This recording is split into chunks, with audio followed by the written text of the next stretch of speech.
अस्सलाम वालेकुम नाज़रीन, आप देख रहे हैं प्रोग्राम पब्लिक न्यूज़ रूम। मैं हूं आपकी मेज़बान रमशा कंवल और मैं हूं मोहम्मद अकबर बाजवा। सबसे पहले एक आम खबर आपको कराची से दें, जहां पर काला पुल के करीब मुतासरीन सर्कुलर रेलवे ने एहतजाज किया है। उनका एहतजाज इस वक्त भी जारी है और बड़ी तादाद में मुजाहिरीन वहां पर सड़क पर हैं, रेलवे इंतजामिया के खिलाफ नारेबाजी कर रहे हैं। बिल्कुल, और बड़ी तादाद में आप देख सकते हैं कि जो रेलवे मुलाजमीन हैं, सर्कुलर रेलवे का एहतजाज इस वक्त जारी है और मुजाहिरीन हैं ये जो सड़कों पर इस वक्त रेलवे इंतज़ामिया के ख़िलाफ़ नारेबाजी कर रहे हैं, एहतजाज किया जा रहा है। और सर्कुलर रेलवे का एहतजाज इस वक्त जारी है, जो कि मुतासरीन सर्कुलर रेलवे हैं, और कराची में काला पुल के करीब ये एहतजाज इस वक्त हो रहा है। और घर गिरने की खबर सुनकर एक शहरी को वहाँ पर दिल का दौरा भी पड़ा, जिससे वो जाँ बहक हो गया। काला पुल के करीब के ये मनाजिर आप मुलाहिजा कर सकते हैं। तमाम वो मुतासरीन जिनके घर गिराए गए, जो तजावुजात में आते थे, और वो अब इस वक्त काला पुल पर एहतजाज कर रहे हैं, सड़क पर मौजूद हैं और रेलवे इंतजामिया के खिलाफ नारेबाजी कर रहे हैं। इसी पर बात कर लेते हैं ब्यूरो इंचार्ज कराची काशिफ मुनीर हमारे साथ मौजूद हैं। काशिफ मुनीर, बताइएगा तफसील क्या है? इस वक्त मुजाहिरीन सड़कों पर हैं, एहतजाज जारी है। देखिए जी, ये काला पुल के करीब हजारा कॉलोनी है, काफी पुरानी यहाँ पर ये बस्ती आबाद है। यहाँ जब इंक्रोचमेंट की टीम जब इनको हटाने पहुंची है तो यहाँ पर खबर ऐसे फैल गई कि हम मकानात भी यहाँ तोड़े जाएंगे। यहाँ पर जो रेलवे की अराजी है, तकरीबन 3.5 करीब जो है यहाँ पर दुकानें हैं। अभी जो है पहले मरहले में दुकानों को जो है वो साफ किया जाना है, लेकिन लोगों के अंदर जो बात फैलाई गई वो इस तरह फैलाई गई कि उनके घर भी मस्मार किए जा रहे हैं। तो इसकी वजह से जो पूरी कॉलोनी के लोग हैं वो इस वक्त सड़क पर मौजूद है, ना सिर्फ बुजुर्ग हैं, बच्चे हैं, बल्कि खवातीन की भी एक बड़ी तादाद जो है यहाँ पर इस वक्त निकल कर आई है। और किसी तौर भी वो तो काशिफ मुनीर, इन्हें पहले से कोई नोटिस जारी नहीं किए गए थे क्या? क्योंकि जो मुजाहिरीन हैं वो ये बात कर रहे हैं कि 40 बरस से यहाँ पर मौजूद हैं और एकदम से घर गिराने की बातें हो रही हैं। देखिए जी, जो रेलवे की अराजी पर ये बहुत पुरानी कॉलोनी आबाद है और इस हवाले से नोटिस जारी इस तरह किए गए, बता दिया कहता है कि जितनी भी रेलवे की इंक्रोचमेंट वाली उसको हटाया जाएगा। इस हवाले से पेशगी इतला भी दी गई थी। जो मकानात हैं उनको हटाने के तो पहले ही 40 से 45 दिन का टाइम कहा गया कि लिया जाएगा और उनको नहीं हटाया जाना। यहाँ इस वक्त सबसे बड़ा मसला ये तकरीबन 350 के करीब दुकानें हैं जिनको हटाने के लिए बड़ी हैवी मशीनरी पुलिस की तादाद में जब यहाँ पहुंची तो लोगों ने शुरू में से उनको अंदर ही नहीं जाने दिया। अब सूरत ये है कि यहाँ पर इतनी बड़ी तादाद में मुजाहिरीन पहुंच गए हैं, बच्चे हैं, औरतें हैं, तो किसी को अंदर नहीं जाने दे रही। काफी जो है यहाँ पर मुज़ाकरात के 2 से 3 दौर हैं। पुलिस ने काफी बार कोशिश की है मुज़ाकरात करने की, लेकिन जो यहाँ के लोग किसी को अपनी बात मानने को और सुनने को तैयार नहीं है जी। काशिफ, आप साथ रहिएगा। उसामा अतीक भी हमारे साथ मौजूद हैं। उसामा, मुज़ाकरात करने की तो कोशिश की गई, लेकिन क्या मुज़ाकरात करने की कोशिश की गई? इंतजामिया की तरफ से ऑफर क्या दी जा रही है मुतासरीन को? जी बिल्कुल, ये जो ऑपरेशन रेलवे सर्कुलर को गुजार कराने के लिए काला पुल पे जारी था, उसके लिए अब से कुछ देर पहले मुज़ाकराती कमेटी यहाँ पर बैठी थी, जिसमें डीसी साउथ। ठीक है, एहतजाज इस वक्त भी जारी। अपने घर गिरने के खिलाफ एहतजाज कर रहे हैं मुजाहिरीन। काला पुल कराची के मनाजिर आप मुलाहिजा कर रहे थे। उसामा अतीक, बहुत शुक्रिया, आप हमें अपडेट कर रहे थे। अभी नाज़रीन आपको बराह रास्त लिए चलेंगे ऐवान सदर, वहाँ पर इस वक्त क्रिसमस की तकरीब जारी है और सदर खिताब कर रहे हैं। मेरी उम्मत का ये माहिदा है ता क़यामत। वो माहिदा क्या कहता है? वो माहिदा ये कहता है कि इनके साथ अमन के साथ रहा जाएगा, और ये डिस्क्राइब कर रहा है कि जहाँ इस्लाम के मुसलमानों की स्टेट बन जाए तो what are the responsibilities towards minorities and the Christians particularly, because that document is with the Christian community. उसके अंदर ये है कि ये चर्च की हिफाजत करना मुसलमानों की ज़िम्मेदारी है।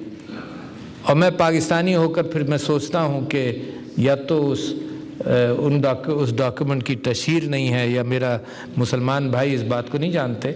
चर्च की हिफाजत करना मुसलमानों की ज़िम्मेदारी। और again coming back to it, ये माहिदा है हुज़ूर अकरम सल्लल्लाहु अलैहि वसल्लम और उनकी उम्मत का ता क़यामत मसीही बरादरी के साथ। No change can happen.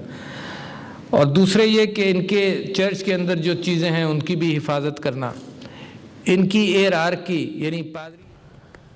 इस वक्त क्रिसमस की तकरीब जारी है और सदर आरिफ अलवी साहब इस वक्त खिताब कर रहे थे। एक बार फिर हम बात करेंगे कराची में, जहां पर एहतजाज इस वक्त जारी है। काला पुल के करीब जो मुतासरीन सर्कुलर रेलवे हैं वो इस वक्त एहतजाज कर रहे हैं और उनका ये कहना है कि कई अरसे से यहाँ पर आबाद हैं लेकिन हमें आगाह नहीं किया गया, और घर गिरने की खबर सुनकर वहाँ पर एक शहरी दिल का दौरा पड़ने से जाँ बहक भी हो गया है। काशिफ मुनीर, ब्यूरो इंचार्ज कराची, साथ मौजूद हैं। काशिफ, आप बता रहे थे मुज़ाकरात की कोशिश की है लेकिन नहीं हो सके कामयाब मुज़ाकरात। इंतजामिया वैसे ऑफर क्या कर रही है इनको? मुज़ाकरात में तो गिव एंड टेक होता है। लेकिन ये मुज़ाकरात का मामला है कि कराची में जितनी भी इंक्रोचमेंट के हवाले से दुकानें हैं, किए हैं, ठेले हैं, उनको तो हटाने के हवाले से कोई मुज़ाकरात नहीं हो रहे, उनको हटाया जा रहा है। इनको इतनी बड़ी कॉलोनी है, ये हजारा कॉलोनी है, यहाँ पर लोगों के अंदर ये बात फैलाई गई है कि ये अंदर ना सिर्फ पहले दुकानें गिराएंगे बल्कि मकानात भी गिराएंगे। सोची समझी किसी की कोशिश की गई है, जिसके बाद मुजाहिरीन बात सुनने को तैयार नहीं है। बारहा पुलिस की हालत भी यहाँ पहुंची है। एसपी ने भी लोगों को बताया कि आपका कोई घर नहीं, मकान नहीं गिराया जाएगा, लेकिन लोग वजीद हैं कि वो कॉलोनी के अंदर कोई बिल्डोजर और कोई हैवी ट्रैफिक मशीन नहीं है, उसको नहीं जाने देंगे तकरीबन ये। लेकिन काशिफ मुनीर, अगर हैवी मशीनरी तलब कर ली गई है तो इसका मतलब यही है कि वो घर जो कि नाजायज है उन्हें गिराना ही है। अब दुकानें, मैंने आपको बताया, दुकानें सैकड़ों की तादाद में है यहाँ पर। तो दुकानें गिराने के लिए पक्की दुकानें बनाई गई है कब्जे की जमीन पर, तो उसको हटाने के लिए। और ये बिल्डोजर तो चलेगा, लेकिन मसला ये है कि यहाँ पर आबादी ज्यादा रहती है।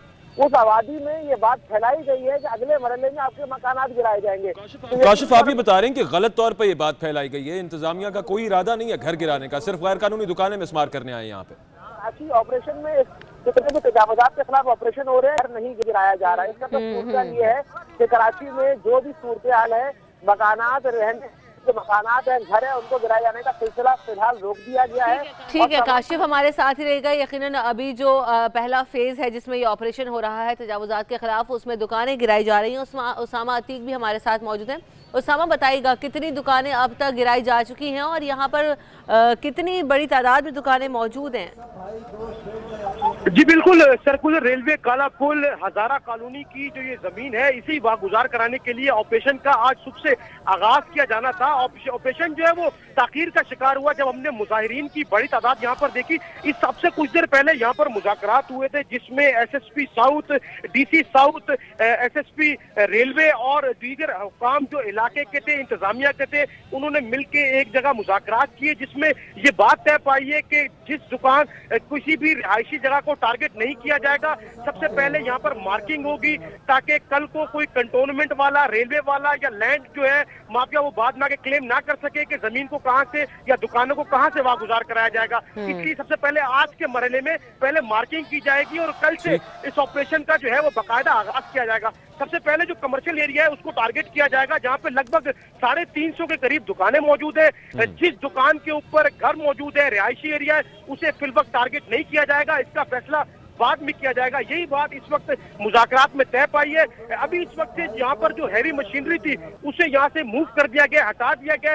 इस वक्त किसी किस्म का जो ऑपरेशन है यहाँ पर शुरू नहीं किया जा रहा, अलबत्ता यहाँ पर मार्किंग जरूर की जाएगी आज। तो उसामा, मार्किंग आज की जाएगी, ऑपरेशन कल किया जाएगा, अब ये डिसाइड हुआ है? उसामा जी बिल्कुल, आज इन्होंने यही डिसाइड किया है कि एसएसपी साउथ जो यहाँ पर जो मौजूद थे, उसके बाद डीसी साउथ सलाउद्दीन जो मौजूद थे, उनको मीडिया से गुफ्तगू करते हुए उनका यही कहना था कि गलत तौर पे एक तासुर फैलाया गया, जिसकी वजह से बदनस्ली भी देखने में आई। हमें जो क्लैश देखने मिला, पथराव पुलिस की जानिब पे किया गया। तो उसामा, यहाँ पर इस वक्त जो हैवी मशीनरी वगैरह है वो भी तलब की हुई है? जी बिल्कुल, हैवी मशीनरी यहाँ पर मौजूद थी, पुलिस की भारी नफरी यहाँ पर मौजूद थी, जिसने रोड को एक साइड से ब्लॉक कर रखा था। लेकिन इस वक्त रोड जो है वो खोल दिया गया है और हैवी मशीनरी को भी यहाँ से लगभग हटा दिया गया है। और बात यही तय पाई है कि पहले मरहले के अंदर मार्किंग की जाएगी और उसके बाद ये फैसला किया जाएगा कि दुकानों को कहाँ से गिराना शुरू करेंगे। हमारे साथ ही रहिएगा उसामा। हमें ज्वाइन कर रहे हैं पाकिस्तान तहरीक इंसाफ के रहनुमा खुर्रमशेर ज़मान साहब। खुर्रमशेर ज़मान साहब, इस वक्त जो कराची में सूरत हाल है, यकीनी तौर पर बहुत सारे तहफ़्फ़ुज़ात हैं लोगों को, और आज भी यही है कि लोगों के अंदर ये गलत अंडरस्टैंडिंग बिल्ड की गई है कि शायद उनके घरों को भी गिरा दिया जाएगा। जो सूरत हाल है उसे इस वक्त कैसे कंट्रोल किया जा सकता है, क्योंकि पूरा शहर फिर डिस्टर्ब हो जाता है जब लोग सड़कों पर निकल आते हैं? तो नहीं, देखें, इसमें बड़ी सीधी सीधी बात है कि वजीर आजम साहब के बड़े साफ जो हैं वो उनके बयान आ चुका है कि किसी भी शख्स के घर को जो है वो नहीं गिराया जाएगा, किसी भी शख्स के घर को मसमार नहीं किया जाएगा। उसके बाद चीफ जस्टिस साहब की भी ये एक स्टेटमेंट आ गई थी जहां तक मुझे याद है, जिसमें उन्होंने ये फरमाया था कि मैंने तो कभी किसी के घर को गिराने को नहीं कहा।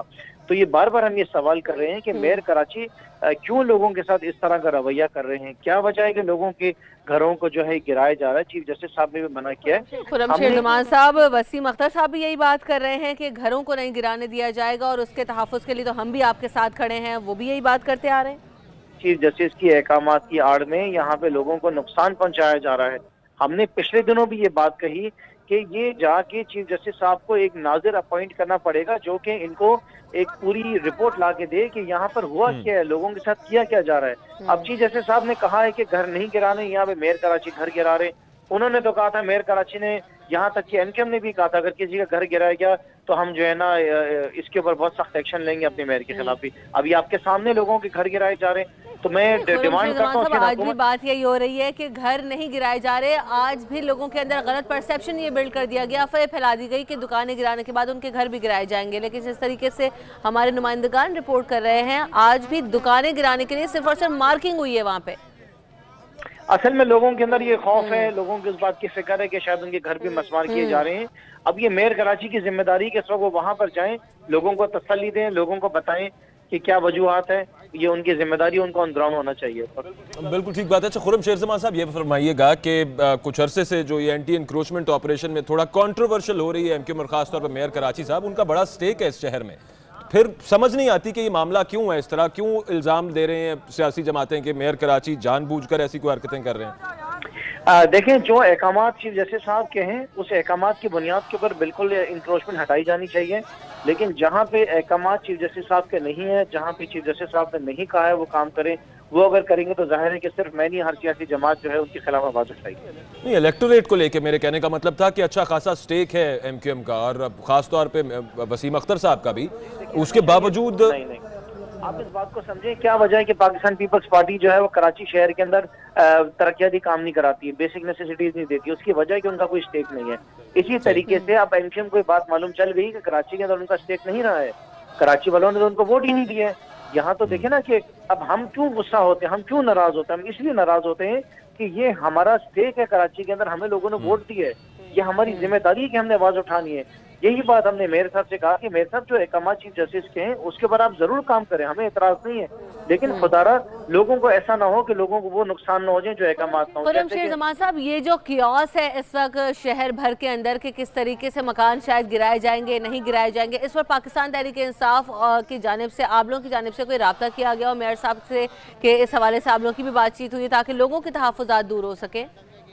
देखिए, हम बार बार ये बात कह चुके हैं, वजीर आज़म ने बात कह दी है कि हम किसी का घर नहीं चाहते कि किसी का घर गिरे। लेकिन अगर चीफ जस्टिस के अहकामात की आड़ में किसी के घर गिराए जाएंगे तो जाहिर है कि फिर उसके बाद हमारी आवाज़ तो, जैसे कि हमने आपसे कहा कि हमारा स्टेक है, यहाँ पे लोगों ने हमें वोट दिया है। हम गुजारिश करते हैं, मेरे साहब से गुजारिश करते हैं कि एहतियात किया जाए, लोगों को उस तरह नुकसान ना पहुंचाया जाए, वो काम ना किया जाए जिसके अहकामात उनको चीफ जस्टिस साहब से नहीं मिले। सही, बिल्कुल सही। बहुत शुक्रिया। खुर्रमशेर जमान साहब हमारे साथ मौजूद थे। काला पुल के करीब मुतासरीन सर्कुलर रेलवे इस वक्त एहतजाज कर रहे हैं, बड़ी तादाद में मौजूद हैं। काशिफ मुनीर आप हमारे साथ मौजूद हैं। काशिफ मुनीर से भी बात करेंगे, लेकिन आज ये अफसोसनाक एक खबर यहाँ पर यह भी आई कि घर गिराने की जब खबर सुनी तो एक शख्स वहाँ पर दिल का दौरा पड़ने से जाँ बहक हो गया और अभी तक ये एहतजाज जारी है काला पुल के करीब, जहाँ पर जो मुजाहिरीन हैं वो इस वक्त जमा हो गए हैं। और जिस तरीके से हमारे नुमाइंदगान हमें बता रहे थे कि खबर ये फैलाई गई कि जो फर्स्ट फेज़ में अभी दुकानें गिरानी हैं उसके बाद उनके घरों को भी गिरा दिया जाएगा। बराह रास्त लिए चलेंगे आपको वजीर अल्दियात सिंध सईद गनी इस वक्त मीडिया से गुफ्तगू कर रहे हैं। वक्त दिया जाता है कि 50 आदमी पकड़े जाएंगे, मार्च में सफाया हो जाएगा, तो फरवरी में ये हो जाएगा। अभी भी मार्च आने वाला है ना, देख लीजिएगा। हम उस वक्त ये कह रहे थे कि ये हुकूमत का तर्जुमान है कि नैब का तर्जुमान है।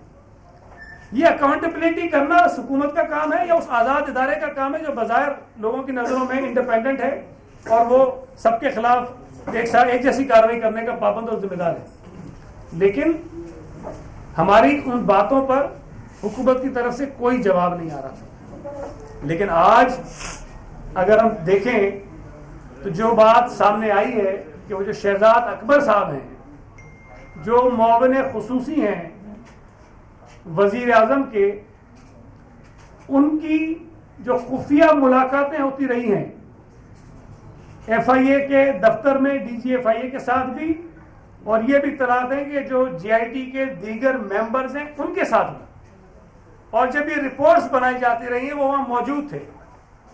वो डिनाई करेंगे, उन्होंने किया भी है, लेकिन मैं आपको बताता हूँ ये खबर तो आज आई है ना किसी गैर सियासी जरिए से, किसी साफी ने ब्रेक की कि जिस तरह की चीज़ है। मुझे 4 दिन पहले किसी ने बताया था कि ये साहब इन चीज़ों में मुलविस है। सईद गनी मीडिया से गुफ्तगू कर रहे हैं और उनका यह कहना है कि शहजाद अकबर की FI के एहलकारों और GIT के लोगों से मुलाकातें होती रही हैं और इस हवाले से खबर भी सामने आ चुकी है। हम आगे बढ़ेंगे, बात करेंगे। चेयरमैन नैब ने मुसलसल दूसरे रोज नैब लाहौर का दौरा किया है और मेगा करप्शन केसेस पर इस हवाले से ब्रीफिंग भी ली गई है। चेयरमैन नैब का यह कहना है कि नैब को साल 2017 की निस्बत इस साल 2 गुना शिकायत मौसूल हुई हैं। नैब करप्ट अनासर से आहनी हाथों से निमट रहा है। मुस्तनसर अब्बास हमारे नुमाइंदे साथ मौजूद हैं। मुस्तनसर, क्या मसरूफियात रही आज चेयरमैन नैब की लाहौर में? जी हाँ, बिल्कुल। Chairman NAB justice retired Javed Iqbal आज एक दौरे पर जब लाहौर नैब ऑफिस पहुंचे तो वहाँ उन्हें DG नैब लाहौर ने मुख्तलिफ केसेस पर ब्रीफिंग दी। साथ ही साथ चेयरमैन नैब का जो खिताब था उसमें उनका कहना था कि नैब जो है उसको पहले से ज्यादा शिकायत मौसूल हो रही है और नैब जो अफसरान है वो बेहतर दिलजोई से काम करे, और उनका कहना था करप्ट अनासर के खिलाफ नैब अपना घेरा मजीद तंग रखेगा। ठीक। तो आज ये मुलाकात हुई है जिसमें कल भी हमने देखा था कि एक मुलाकात हुई थी जिस पर उन्होंने तमाम जो केसेस हैं अहम उसके हवाले से उन्हें ब्रीफिंग दी गई थी DG नैब की जानिब से, और आज भी ये मुलाकात हुई है। नैब करप्ट अनासर से आहिनी हाथों से निमट रहा है। चेयरमैन नैब का कहना है और किसी भी सूरत कोई नरमी नहीं बरती जाएगी, और मेगा करप्शन केसेस के हवाले से उन्हें आज ब्रीफिंग भी दी गई है। आज मौजूद हैं, आज भी लाहौर में मौजूद हैं चेयरमैन नैब, और मेगा करप्शन केसेस खासतौर पर जिनमें आशियाना इकबाल का स्कैंडल और पैरागॉन सिटी स्कैंडल, इन हवाले से ब्रीफिंग दी गई। DG नैब लाहौर मौजूद थे चेयरमैन नैब के साथ, और बाकी दीगर बड़े केसेस, मेगा करप्शन के केसेस जिन पर नैब अब हाथ डालने जा रहा है, उनके हवाले से ब्रीफिंग दी गई चेयरमैन नैब को। आज जस्टिस रिटायर्ड जावेद इकबाल दूसरे रोज़ भी लाहौर में मौजूद हैं और उन्होंने ये कहा कि नैब को पिछले साल की निस्बत इस साल जो शिकायत मौसूल हुई वो कम अज़ कम डबल हैं, 2 गुना है वो शिकायत करप्ट अनासर के खिलाफ। बिल्कुल, कल भी उनको इस हवाले से ब्रीफिंग दी गई थी। पैरागॉन सोसाइटी केस के हवाले से, आशियाना इकबाल स्कैंडल के हवाले से जो ब्रीफिंग है वो दी गई थी, और आज भी चेयरमैन नैब दोबारा पहुंचे हैं। उन्होंने लाहौर ब्यूरो का दौरा किया है जहां पर उनका ये कहना था कि नैब जो है वो करप्ट अनासर से निमटने के लिए किसी भी सूरत कोई नरमी नहीं बरतेगा, और जो शिकायत हैं वो दुगनी मौसूल हो रही हैं। इस हवाले से हम उन पर काम भी कर रहे हैं और नैब करप्ट अनासर से आहिनी हाथों से निमट रहा है। चेयरमैन नैब का ऐसा कहना है, और उन्होंने मुख्तलिफ जो अहम केसेस हैं जो इस वक्त मेगा करप्शन केसेस हैं के हवाले से जो मीटिंग है वो भी आज हुई है और उनको इस हवाले से ब्रीफिंग भी दी गई है। चेयरमैन नैब ने तमाम केसेस का जायजा लिया। मुस्तनसर अब्बास हमारे साथ ही मौजूद है। मुस्तनसर, बताइएगा कौन कौन से खास तौर पे बड़े केसेस हैं जिन पर आज ब्रीफिंग दी गई है चेयरमैन नैब को?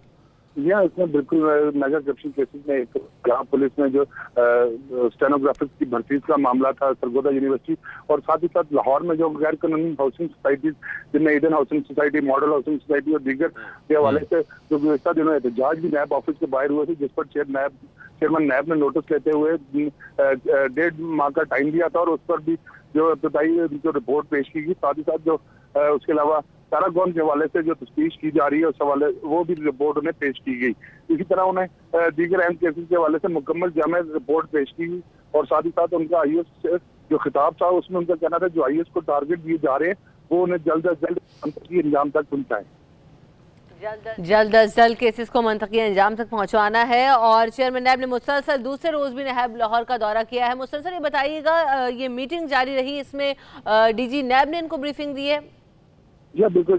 DG नैब लाहौर शहजाद सलीम जो थे उन्होंने आज भी चेयरमैन नैब को ब्रीफिंग दी, और जब उसमें चेयरमैन नैब का खिताब करते हुए कहना था कि जो ट्रांसपेरेंसी इंटरनेशनल की जो रिपोर्ट है उसके मुताबिक जो इंडेक्स 126 से कम और 116 पर आ चुका है पाकिस्तान को, सार्क ममालिक के लिए पाकिस्तान एक रोल मॉडल बनता जा रहा है क्योंकि करप्शन के खिलाफ जिहाद पाकिस्तान में जारी, और करप्ट अनासर का जो खात्मा है वो हम करके रहेंगे।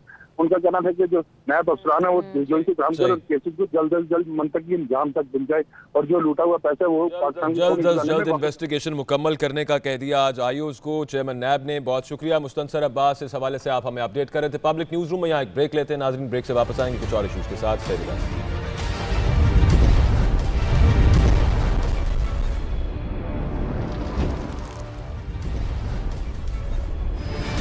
Welcome back. बात करेंगे ऑरेंज लाइन मेट्रो ट्रेन मंसूबे की, जिसकी लागत में अब एक बार फिर हम बताएं आपको कि मजीद इजाफा होता जा रहा है। मास ट्रांजिट अथॉरिटी और प्लानिंग एंड डेवलपमेंट पंजाब ने मजीद 16 अरब रुपए का मुतालबा कर दिया है। लाहौर से इदरीस शेख की रिपोर्ट देखिए।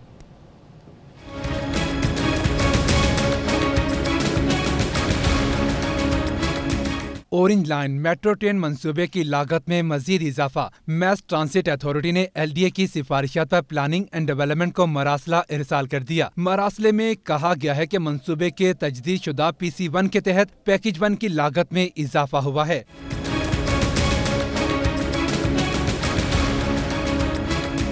सिविल वर्क के लिए इब्तदाई तौर पर 54 अरब 42 करोड़ का तखमीना लगाया गया था। मंसूबे की लागत में इजाफे से अब सिविल वर्क समेत दीगर तामीराती कामों और गैर तामीराती कामों पर 70 अरब 69 करोड़ पे खर्च होंगे। लिहाजा PND Punjab orange line train के लिए तजदीद शुदा PC1 के तहत 70 अरब 69 करोड़ पे जारी करे। 1 अरब 62 करोड़ के इब्तदाई तखमीने का ऑरेंज लाइन मेट्रो ट्रेन का मंसूबा 2 खरब 60 अरब रुपए से तजावुज कर चुका है। Idrees Sheikh, public news, Lahore. ये रिपोर्ट आपने मुलाहिजा की, इसी पर बात कर लेते हैं। हमारे नुमाइंदे इदरीस शेख हमारे साथ मौजूद होंगे। इदरीस, ये बताइएगा कि सुप्रीम कोर्ट कह चुकी है कि इसको जल्द अज जल्द मंसूबे को मुकम्मल किया जाए। अब जो 16 अरब रुपए कहे गए हैं, क्या काम रह चुका है अब ऑरेंज लाइन ट्रेन का जो मुकम्मल होना बाकी है? जी बिल्कुल, ये जो पंजाब मास ट्रांजिट अथॉरिटी की जानिब से मजीद इसमें इजाफे की वजूहात जो बयान की गई हैं वो ये हैं कि मुख्तलिफ जो मामलात रहे जिसकी वजह से ऑरेंज लाइन मेट्रो ट्रेन मनसूबा जो है इल्तवा का शिकार हुआ। इसकी वजह से तामीराती कामों की लागत, इराजी के हसूल, इसके अलावा जो है मुख्तलिफ इसमें जो गैर तामीराती काम थे उनकी वजह से इसकी लागत में इजाफा हुआ है। और ये 16 अरब रुपये उन 30 अरब से जायद रकम से इजाफी हैं जो कि मौजूदा माली साल में पंजाब हुकूमत ने ऑरेंज लाइन मेट्रो ट्रेन मनसूबे को मुकम्मल करने के लिए रखी हैं। यहाँ पर आपको ये बताते चले कि मौजूदा माली साल में भी कसीर रकम जो है वो इसके लिए मुख्तस की गई थी। इसके बावजूद पंजाब मास ट्रांजिट अथॉरिटी जो है वो 16 अरब से ज़ायद रकम उन्होंने इस सिलसिले में इसके पैकेज 1 में उनका ये कहना है कि इनको फराहम की जाए। और इस सिलसिले में ये LDA ने सिफारिशात भेजी थी पंजाब मास ट्रांजिट अथॉरिटी को। तो ऑरेंज लाइन मेट्रो ट्रेन मनसूबे से मुतलिक जो केस है सुप्रीम कोर्ट में ज़ेर इल्तवा पंजाब के मेगा प्रोजेक्ट से मुतलिक, उसमें ऑरेंज लाइन मेट्रो ट्रेन मनसूबे का जो मामला सामने आया उसमें चीफ जस्टिस पाकिस्तान जस्टिस मियां साकिब निसार ने भी ये हिदायत की थी पंजाब हुकूमत को जल्द से जल्द इसको मुकम्मल किया जाए। इसके बावजूद पंजाब मास ट्रांजिट अथॉरिटी का ये कहना है कि 2019 के अवाइल तक भी जो है ये मनसूबा अभी तक मुकम्मल नहीं होगा। इसके साथ साथ ये भी बताया गया कि मुकम्मल नहीं होगा और ये भी कहा जा रहा है कि PC1 के तहत पैकेज 1 की जो लागत है वो बढ़ रही है। तो पैकेज 1 की लागत क्यों बढ़ रही है खुसूस तौर पर, ये भी बताइएगा इदरीस।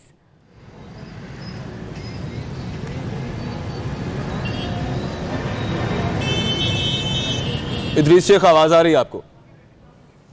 इदरीस शेख से दोबारा रब्ता करेंगे। फिलहाल आपको ये बताते जाएं कि सुप्रीम कोर्ट तो ये ऑर्डर कर चुकी कि जो ऑरेंज ट्रेन मंसूबा है उसको जल्द से जल्द मुकम्मल किया जाए, क्योंकि इसकी लागत बढ़ना शुरू हो गई। और अब हम देख भी रहे हैं कि प्लानिंग एंड डेवलपमेंट ने कम अज़ कम 16 अरब मजीद रुपए मांग लिए हैं। इससे पहले जब सुप्रीम कोर्ट में ये सब मामला ज़ेर समाअत था तो वहाँ पर ये सामने आया था कि कुछ कंपनीज जिनको ठेका दिया गया था, जो बना रही थी ऑरेंज ट्रेन, उनको जो चेक्स दिए गए थे पंजाब हुकूमत की तरफ से, तो जब पिछली हुकूमत गई और उसके बाद वो चेक्स भी बाउंस हो गए थे, जिसके बाद उन्होंने कुछ कॉन्ट्रैक्ट कैंसिल करने की भी बात की, जिस पर सुप्रीम कोर्ट ने सरजनिश की थी कि कोई भी स्टेक होल्डर इस मंसूबे में से अब यूं नहीं निकल सकता। अरबों रुपया आवाम का लगा हुआ है इस मंसूबे पर, इस वजह से इसको जल्द से जल्द मुकम्मल किया जाए। एक वजह ये, और दूसरा ये कि साथ ही साथ लाहौर के शहरियों को मुश्किलात का सामना है कंस्ट्रक्शन वर्क की वजह से। अब सब कुछ ये कह दिया गया है, अब देखना ये होगा कि पंजाब हुकूमत कब बर्स करती है ये पैसे। बिल्कुल, तो इदरीस साहब हमें बता रहे थे कि जो लागत में इजाफा होता जा रहा है, पहले भी 30 अरब इजाफा हुआ और अब फिर 16 अरब की डिमांड आ रही है। PC1 की बात की जाए तो इस पैकेज में इसकी क्या वजह है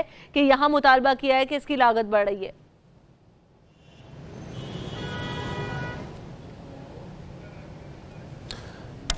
इदरीस शेख से दोबारा रब्ता करते हैं। अब ताज़ा तरीन सूरत हाल ये है कि 2019 के पहले जो माह हैं उनमें कंप्लीट करने का कहा गया ये मंसूबा सुप्रीम कोर्ट की तरफ से। अब पंजाब हुकूमत इससे पहले वैसे तो पाकिस्तान तहरीक इंसाफ क्रिटिसाइज करती रही ऑरेंज ट्रेन मंसूबे को, लेकिन अब चूंकि ये मंसूबा तकरीबन मुकम्मल हो चुका है और जो बाकी काम रह चुका है, जिनमें ट्रैक्स बिछाने का काम खास तौर पे है, कुछ जो हिस्सा है ऑरेंज ट्रेन का वो सिर्फ रह चुका है और वहाँ पर अब उसको पूरा करने के लिए कम अज़ कम 16 अरब रुपए मजीद दरकार होंगे। तो अब ये मुतालबा किया गया है प्लानिंग एंड डेवलपमेंट की तरफ से, मास ट्रांजिट अथॉरिटी की तरफ से पंजाब हुकूमत से कि 16 अरब रुपए दिए जाएं। इदरीस शेख एक मरतबा फिर हमारे साथ मौजूद हैं, उनसे बात कर लेते हैं। इदरीस, बताइएगा, सुप्रीम कोर्ट में जब ज़ेर समाअत था ये मामला, तब ये बात भी सामने आई थी कि कुछ चेक्स जो कंपनीज को दिए गए थे, कंस्ट्रक्शन कंपनीज को, वो बाउंस हो गए थे। ये वो वाला मामला क्लियर हो चुका या अभी भी नादहिंदा है पंजाब हुकूमत और मास ट्रांजिट अथॉरिटी उन कंपनीज की? जी बिल्कुल, सुप्रीम कोर्ट में जब ये मामला ज़ेरे समाअत था उस वक्त ठेकेदारों और महकमा खजाना पंजाब मास ट्रांजिट अथॉरिटी और पंजाब हुकूमत के दरमियान एक जो है तनाज़ा सामने आया। पंजाब हुकूमत की जानिब से अदालत उज़्मा को ये आगाह किया गया था कि ठेकेदारों को तमाम तर जो काम है इस पूरे ऑरेंज लाइन मेट्रो ट्रेन मनसूबे को जो 4 पैकेजेस में तकसीम किया गया है और हर एक पैकेज के लिए जो अलग ठेकेदार को जो इसमें ठेके दिए गए हैं, तमाम तरह अदायगियाँ कर दी गई हैं। जबकि ठेकेदारों की जानिब से सुप्रीम कोर्ट का ये आगाह किया गया कि उनको मुकम्मल तौर पर अदायगियाँ नहीं की गई और वो जो अपना मुकम्मल काम कर चुके हैं, इसके बावजूद पंजाब हुकूमत उनको अदायगियाँ नहीं कर रही। इस पर चीफ जस्टिस पाकिस्तान ने जो सब्तान हलीम हैं उनकी मुद्दत मुलाजमत में भी तोसी करने का हुक्म दिया था और ये हुक्म दिया था कि ये वो वाहिद ऑफिसर हैं जिनके अंडर ये सारा काम चलता रहा और इनकी मुद्दत मुलाजमत में तोसी इसलिए भी ज़रूरी है कि लाहौर के जो शहरी हैं, चीफ जस्टिस पाकिस्तान चूँकि खुद लाहौर के रहने वाले हैं, इसलिए उनको इस मामले के बारे में इल्म था। उन्होंने इस केस की समाअत में ये भी कहा था कि लाहौर के जो शहरी हैं इस एक मनसूबे की वजह से गुज़िश्ता 3 साल से ज़ायद अरसा हो गया वो मुश्किलात का शिकार हैं। शहरियों का अरबों रुपए का इसमें जो है वो कारोबारी नुकसान हो चुका है। इस वक्त भी हम चुबुर्जी चौक में मौजूद हैं। गुज़िश्ता 3 साल से ये जो चुबुर्जी चौक है ये खंडर का मंजर पेश कर रहा है। यहाँ पर गर्दो गुबार के जो है बादल उड़ रहे होते हैं। यहाँ पर हमारे बिल्कुल पस मंजर में ये चुबुर्जी मीनार है जो कि एक प्रिजर्व्ड बिल्डिंग है। सिलसिले में भी यूनेस्को की ये बताइएगा, ओवरऑल मामला अभी इस वक्त जो कंस्ट्रक्शन वर्क की अगर हम बात करें तो ट्रैक कुछ जगहों पर बिछाना बाकी था और जहां से अंडरग्राउंड गुजारना था इसको, वो पूरे हो चुके तमाम मामला और सिर्फ ट्रैक बाकी है या और काम भी बाकी है? जी बिल्कुल, जो अगर बात की जाए ज़ेरे ज़मीन गुजारने की, इस ऑरेंज लाइन मेट्रो ट्रेन मनसूबा जो कि 26 किलोमीटर से ज़्यादा तवील है, इसका एक इंतहाई छोटा हिस्सा है वो ज़ेरे ज़मीन चलना था जो कि लक्ष्मी चौक के बाद हाल रोड से ज़ेरे ज़मीन इसका टनल जो है उसकी तामीर शुरू की गई और ये जैन मंदिर चौक जो है वहाँ से इसने ट्रेन बाहर निकल था और यूनिवर्सिटी ग्राउंड से होती हुई ये चुबुर्जी से रवाना था। लेकिन लाहौर हाईकोर्ट का जो फैसला आया जिसमें एंटीक्विटीज़ एक्ट की खिलाफ वर्जी पर जो है 11 तारीखी मकामात पर ऑरेंज लाइन मेट्रो ट्रेन मनसूबे की तामीर रोकी गई थी, उसमें सुप्रीम कोर्ट की बिल्डिंग और जीपीओ बिल्डिंग भी शामिल थी, इसलिए वहां पर जो है इल्तबा का शिकार हुआ। लेकिन अगर आप इस वक्त बात की जाए जीपीओ चौकी लाहौर हाईकोर्ट के बाहर और सुप्रीम कोर्ट की बिल्डिंग, वहां पर जो है तामीराती काम बहुत तेजी से इस वक्त जारी है। लेकिन इसके बावजूद जो है अभी तक ये काम जिस तरह से सुप्रीम कोर्ट की जानिब से डेडलाइन दी गई थी ये मुकम्मल नहीं किया गया था। अगर डेडलाइन दी गई थी मुकम्मल नहीं किया गया और मजीद लागत में इजाफा हो रहा है। 16 अरब रुपए का मुतालबा कर दिया गया। बहुत शुक्रिया इदरीस शेख, आप हमें अपडेट कर रहे थे। हम ब्रेक लेंगे, ब्रेक के बाद दोबारा हाजिर होते हैं, हमारे साथ रहिए।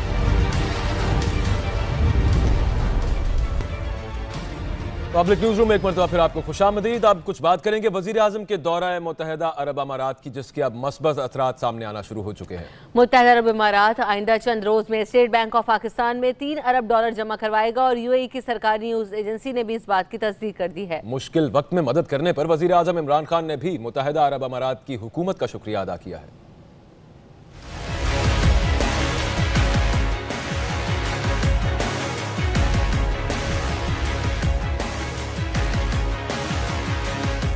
मुत्तहिदा अरब अमारात से पाकिस्तान के लिए बड़ी खुशखबरी आ गई। सऊदी अरब के बाद मुत्तहिदा अरब अमारात से भी पाकिस्तान के लिए मदद आ रही है। मुत्तहिदा अरब अमारात स्टेट बैंक ऑफ पाकिस्तान में $3 अरब जमा कराएगा।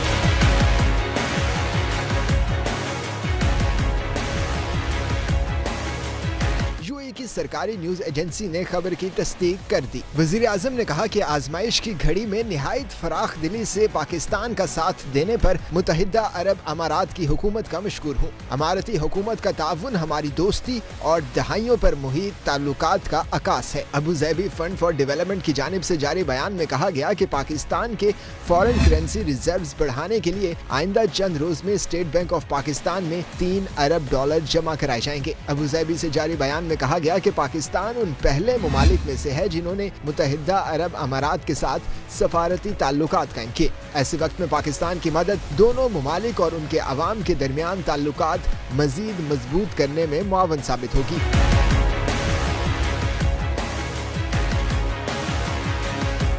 यूएई की सरकारी न्यूज एजेंसी के मुताबिक अबू ज़ैबी फंड फॉर डेवलपमेंट ने पाकिस्तान में 1.5 अरब दरहम के 8 तरक्याती मंसूबे शुरू किए, जिनमें 93.1 करोड़ दरहम एनर्जी, सेहत, तालीम और सड़कों की तामीर में खर्च किए गए। मुत्तहिदा अरब अमारात का पाकिस्तान का माली इमदाद के ऐलान से स्टॉक एक्सचेंज में बेहतरी का रुझान देखा जा रहा है। ताजिर बरादरी ने हुकूमती काविशों पर एतमाद का इजहार किया है।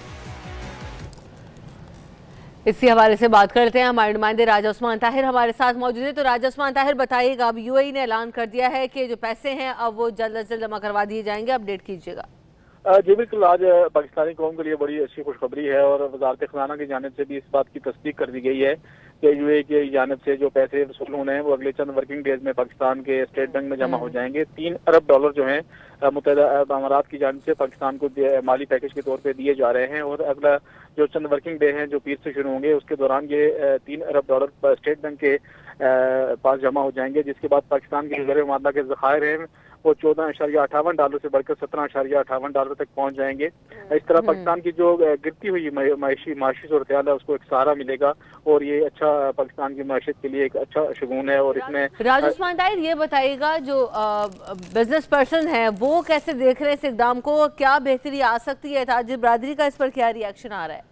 जी बिल्कुल, ताजिर बरादरी ने इसके ऊपर भी खुशी का इजहार किया है। पाकिस्तान को टोटल 24 अरब डॉलर जो ज़र मुआदला तक जो ज़खायर हैं वो पहुंचने चाहिए, तो 17 अरब डॉलर तक पाकिस्तान के 17.5 अरब डॉलर तक ज़खायर पहुंच जाएंगे। तो इससे पाकिस्तान की जो माशी सूरत हाल है वो काफी बेहतर हो जाएगी और मुल्क के जो मामला हैं उनमें भी काफी बेहतरी आ जाएगी। जो ताजिर बरादरी है उन्होंने भी इसका खुशी का इजहार किया है। उस्मान, ओवरऑल ये बताइएगा, डिटेल ये पता चल पाई जल्द से जल्द तो आ जाएंगे, क्या किस्तों में आएंगे और कितने अरसे तक के लिए पाकिस्तान अपने करंट अकाउंट में इनको रख सकेगा? जी बिल्कुल, ये 1 साल के लिए होंगे पाकिस्तान के पास। उसके बाद पाकिस्तान की माशी सूरत हाल अगर मजीद बेहतर होती है तो उसमें फिर इसमें इजाफा किया जा सकेगा। ये 3 किस्तों में जो यूएई हुकूमत है वो पाकिस्तान को देगी, 1 अरब डॉलर, फिर 1 अरब डॉलर और फिर 1 अरब डॉलर, जिस तरह सऊदी अरब ने पाकिस्तान को 3 किस्तों में यकीनन ये पैसे आएंगे। सऊदी अरब ने भी दिए हैं इससे पहले पैसे। हमारे साथ रहिएगा, डॉक्टर शाहिद हसन सिद्दीकी साहब हमें ज्वाइन कर रहे हैं, सीनियर इकोनॉमिस्ट, उनसे बात कर लेते हैं। शाहिद हसन सिद्दीकी साहब, आप कैसे देख रहे हैं इस वक्त मुत्तहिदा अरब इमारात भी आइंदा चंद रोज में 3 अरब देने जा रहा है पाकिस्तान को, आपको क्या लगता है कि अब जो पाकिस्तानी इकोनॉमी है वो एस्टैब्लिश होगी इन पैसों से? देखिए, पहले मैं आपसे अर्ज कर दूं कि ये एक प्रैक्टिकली ये कर्जा है और इससे मईशत में आर्जी तौर पर एक बेहतरी आ जाएगी, हुकूमत को भी तनासानी मिल जाएगी। लेकिन इसके बावजूद हम देखेंगे कि अगले महीने पाकिस्तान IMF से भी कर्जा लेगा। इसका मतलब ये नहीं है कि हम IMF से बेनियाज हो गए और IMF की शराइत भी पूरी करेंगे। तो बुनियादी तौर पर ये एक मोहलत मिल गई है हुकूमत को और इस वक्त हमारे रिजर्व जो है वो बढ़ जाएंगे और रुपए की कदर में इस्तेहकाम आ जाएगा। लेकिन ये था कि अगर उसके बाद हमने इस्लाहात नहीं उठाई कुछ तो फिर ये बेहतरी जो है ये आर्जी साबित होगी। और सिद्दीकी साहब, ये पैसा आने के बाद क्या IMF की जो शराइत हैं उसमें भी हमें कुछ रिलीफ वहाँ से मिल सकेगा? IMF की अपनी शराइत होती हैं, उससे ये तो हो सकता है कि हम कर्जों का हजम कुछ कम कर लें, जो पहले लेना चाह रहे थे उससे कुछ कम कर दें, जो शायद नहीं करेंगे। लेकिन इससे IMF की शराइत का कोई ताल्लुक नहीं है। वो बार बार हमारे ऊपर वो ऐसी शराइत लगाएंगे जिससे कि पाकिस्तान में महंगाई भी बढ़ेगी, पाकिस्तान में मईशत की शरह नमू जो है वो सुस्त होगी, आवाम के ऊपर एक बोझ पड़ेगा। लेकिन IMF का कर्जा, डॉक्टर साहब आप ये कह रहे हैं, आप दुरुस्त कह रहे होंगे, यकीनी तौर पर आप बेहतर समझते हैं इन सब मामलात को। वजीर खजाना साहब बार बार ये क्लेम कर चुके हैं कि ये दोस्त ममालिक से जो हमें इस तरह के पैकेजेस मिल रहे हैं इसकी वजह से हमें IMF से जो पैकेज मिलेगा उसमें हम निगोशिएट करने की बेहतर पोजीशन में आ जाएंगे। तो फिर वो ऐसी बात क्यों करते हैं? देखिए, बात ये थी कि आवाम को तसल्ली देना होता है, सियासी बयानात भी होते हैं, उसको आप इतना संजीदगी से मत लिया करें। IMF एक ऐसा इदारा है जो उनके पास जो मैंडेट होती है वो जो है वो उनका बोर्ड देता है और उससे अमेरिका की जो है शराइत का भी बड़ा दखल होता है क्योंकि उसके जो है वहाँ पर शेयर्स है। अमेरिका इस वक्त पाकिस्तान को कर्जा दिलवाना चाहता है IMF से, लेकिन अपने दूसरे सियासी उसके लिए वो IMF के थ्रू हमारे ऊपर वही शराइत रखेगा जो पहले थी, उसमें कमी नहीं होगी। और लेकिन सियासी बयान को आप इतना सीरियस लेकिन शाहिद हसन सिद्दीकी साहब चले उनके बयान को सीरियस नहीं लेते, लेकिन वज़ीर-ए-आज़म इमरान खान साहब ने जब बात की थी इन दोस्त ममालिक के दौरे करने की, जिसमें सऊदी अरब भी था जहां से हमें 2 अरब पाकिस्तानी डॉलर्स जो हैं वो 2 अरब डॉलर जो हैं वो पाकिस्तान के अकाउंट्स में आ भी चुके हैं। अब ये मुत्तहिदा अरब इमारात दे रहा है, उसके बाद उन्होंने मलेशिया का भी दौरा किया था, सो ऑन। उस पर वज़ीर आज़म साहब ये कह रहे थे कि शायद बेहतरी बहुत ज़्यादा आएगी इन पैकेजेस से और हमें IMF की तरफ जाना भी ना पड़े, तो इसे भी सीरियस लें या नहीं लें? आपने खुद ही जवाब दे दिया, बड़ा अच्छा जवाब दिया आपने। मैं यही कह रहा हूँ कि नवाज इमरान खान ने भी यही कहा था, मगर मैं आपको स्टैम्प पेपर पर लिख के देने के लिए तैयार हूँ कि अगले महीने हम IMF के साथ मुआहदा करने की पोजीशन में होंगे, उनसे कर्जा लेंगे। ये IMF के कर्जों का कोई मुतबादिल नहीं होता। जरूर उन्होंने कहा था कि अगर हमें मुल्कों से मदद। डॉक्टर साहब ये फरमाइएगा, आपकी बात दुरुस्त है और जिस तरह से मामला चल रहे हैं और अभी भी उस पर जो अपडेट्स आती रहती हैं, तो पाकिस्तान यकीनी तौर पे IMF के पास जा तो रहा है, अब एक पैकेज हम ले तो रहे हैं। ये फरमा दीजिएगा, ये जो डॉलर की प्राइस बढ़ी यहाँ पर और फिर बाकी जो टैक्सेस लग रहे हैं, सारा कुछ बताया तो नहीं जा रहा, कहा तो नहीं जा रहा at the face of it कि ये IMF की शराइत के तहत हो रहा है, लेकिन कुछ लोगों का ख्याल है कि IMF की शराइत पहले पूरी की जा रही है और फिर उसके बाद पैकेज डन होगा। ऐसा है या फिर ये अपने तौर पर इंडिपेंडेंटली ये सब मामला चल रहा है और IMF का कोई लेना देना नहीं है? देखिए, आपने जिस अंदाज में सवाल किया है उससे में जवाब पोशीदा है। असल में IMF का ये कहना है कि आप रुपए की कदर में कमी करें, और उन्होंने ये स्टेटमेंट पब्लिकली दिया था कि हमारे हालात खराब थे तो हमने उसको कम कर दिया। अभी ऐसा लग रहा था कि शायद वो ये कहें कि अभी फौरी तौर पर इसमें मजीद कमी करें, तो ये हो सकता है कि वो इसलिए कि हमारे पास रिजर्व कम थे, अब हमारे अगर रिजर्व बढ़ जाते हैं तो IMF ये शर्त में ये नरमी कर सकता है कि फौरी तौर पर आप कमी ना करें। कमी को तो डॉक्टर साहब वो फ्री फ्लोट कराने का कहते हैं ना, वो कहते हैं कि बस जो नेचुरल वैल्यू है उस पे फ्लोट करने दें आप डॉलर को, तो वो पता नहीं हो सकती है कि नहीं हो सकती, वो तो करने दे तो यहाँ पर फिर सट्टेबाजी शुरू हो जाएगी। की जरूरत है। फ्री फ्लोट होता है मैनेज फ्री फ्लोट, यानी अगर स्टेट बैंक के पास डॉलर्स हैं तो वो मार्केट से डॉलर फेंक देगा, सप्लाई बढ़ जाएगी। यानी स्टेट बैंक ये तो कर सकता है ना कि मार्केट में डॉलर फेंक दे, उसके पास रिजर्व है, जब मार्केट में सप्लाई बढ़ जाएगी तो डिमांड कम होगी तो रुपया मुफ्ता कम हो जाएगा, तो इसको मैनेज फ्लोट कहते हैं और पाकिस्तान मैनेज फ्लोट करता है हमेशा। तो शायद सिद्दीकी साहब, ये पैसा आने के बाद डॉलर मुस्तहकम होगा क्योंकि फॉरेन करेंसी रिजर्व अगर पाकिस्तान के बढ़ेंगे तो फिर इस पर इकॉनमी क्या पाकिस्तान की स्टैब्लिश होती है, अभी आपको नजर आती है पैसा आने के बाद? देखिए, इकोनॉमी में मैंने जैसे अर्ज किया था कि आर्जी तौर पर, बार बार मैं लफ्ज़ इस्तेमाल कर रहा हूँ, आर्जी तौर पर इस्तेहकाम आ जाएगा, लेकिन जिन वजूहात की बिना पर ये खराबियां आई थी वो बरकरार रहेंगी। अगर मैं आपको याद दिलाऊं कि कैरी लोगर बिल ने पीपल्स पार्टी के दौर में हमें $7.5 अरब का वायदा किया था जो वापस नहीं करना था। ये जो कुछ मिल रहा है ये तो वापस करना है, लेकिन उसके बावजूद कॉमर्स मिनिस्टर वैसे ये कह रहे थे भी कुछ दिन पहले, जो आप ही बात कर रहे हैं, कि पाकिस्तान मुस्लिम लीग नवाज की हुकूमत ने भी मैनेज फ्लोट करवाया था, $8 अरब उन्होंने मार्केट में फेंक के रखा था, तो ये हुकूमत भी वो मामला कर सकती है फिर? बिल्कुल, ये हुकूमत नहीं, स्टेट बैंक खुद करेगा, उसको हुकूमत से पूछने की जरूरत नहीं है। लेकिन ये क्रिटिसाइज करते हैं ना उसको कि इन्होंने मैनेज क्यों किया हुआ था उसको। ये सियासी बयानात होते हैं, तो ये तो भी कहते हैं जी आवाम को रिलीफ देंगे। अब हमें भी पता है, आपको भी पता है कि पिछले साल अफरात-ए-ज़र 4% था, इस साल 7.5% होगा। बहुत शुक्रिया शाहिद हसन सिद्दीकी साहब। जो जिस तरीके से मुत्तहिदा अरब इमारात के साथ जो वादा किया गया था वो आज पूरा होता नजर आ रहा है। मोहम्मद जुबैर साहब हमें ज्वाइन कर रहे हैं, पाकिस्तान मुस्लिम लीग नून के रहनुमा, उनसे भी इस हवाले से बात करते हैं। जुबैर साहब, बात यही हो रही थी, उस पर तनकीद भी बहुत ज्यादा हुई थी कि इन पैकेजेस से पाकिस्तान को क्या फर्क पड़ेगा। पहले हमने देखा कि $2 अरब जो है वो सऊदी अरब ने भी दिया, मुत्तहिदा अरब इमारात ने भी ऐलान कर दिया है। अब जाहिर है फर्क तो पड़ता है, अगर मेरे और आपके पास भी पैसा आएगा तो अच्छी बात होगी। तो पाकिस्तान की भी मईशत के हवाले से जो पाकिस्तान को जो एक बहुत बड़ा चैलेंज रहा है पिछले काफी अरसे से, वो आप सिंपल अल्फाज में डॉलर की कमी है। तो डॉलर अगर $3 अरब में से $2 अरब सऊदी अरेबिया की तरफ से आ चुके हैं, $1 अरब आना है, और $3 अरब की वो आपको ऑयल फैसिलिटी है, तो $6 बिलियन का कर्जा आपको सऊदी अरेबिया से मिल गया है। $3 बिलियन आज यूएई ने कमिट कर दिए हैं कर्जा, तो कर्जा तो बढ़ रहा है। एक तो इमरान खान को अपने ही अल्फाज मेरा ख्याल है उस पर थोड़ी बहुत तो नदामत हो चुकी होगी कि हमें क्रिटिसाइज करके कर्जा कर्जा कर्जा, अब उसी को आप उस पर फख्र करते हैं कि जी हमने और कर्जा ले लिया, अभी IMF से भी लेंगे। तो एक तरफ तो ये मईशत को संभाल मतलब उस पॉइंट ऑफ व्यू से एक स्टेबिलिटी लाने में एक बड़ा कदम है।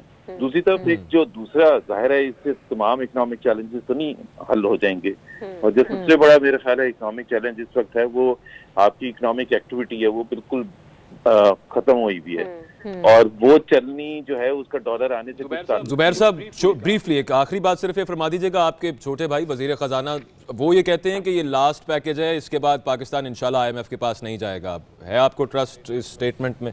नहीं, मुझे इसलिए नहीं है कि असद उमर साहब अगले 25 साल कैसे कमिट कर सकते हैं कि ये आखिरी होगा।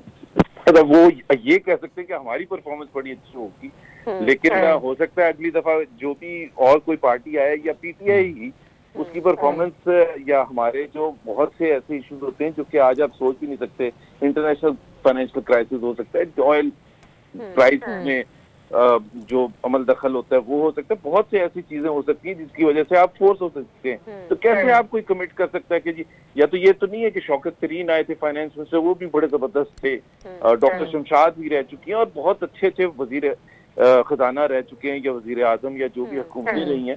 तो ये कैसे आप कमिट कर सकते हैं कि इसके बाद सिर्फ कभी हम IMF के पास नहीं जाएंगे? ये इससे सिर्फ एक मुझे वो एतराज होता है कि फिर आपके लिए उतनी मुश्किल होता है वो स्टेप लेना। यकीन मुश्किल जरूर होता है स्टेप्स लेना, लेकिन कोशिश की जा रही है। और अभी हम ये देख रहे हैं मुत्तहिदा अरब इमारात की जानिब से जो फंड आ रहा है, जो कि फंड फॉर डेवलपमेंट है, उसकी जानिब से $3 अरब जो है वो जल्द अज जल्द अकाउंट्स में ट्रांसफर होने जा रहे हैं। हम यहाँ पर ब्रेक लेंगे, ब्रेक के बाद दोबारा वापस हाजिर होते हैं, हमारे साथ रहिए।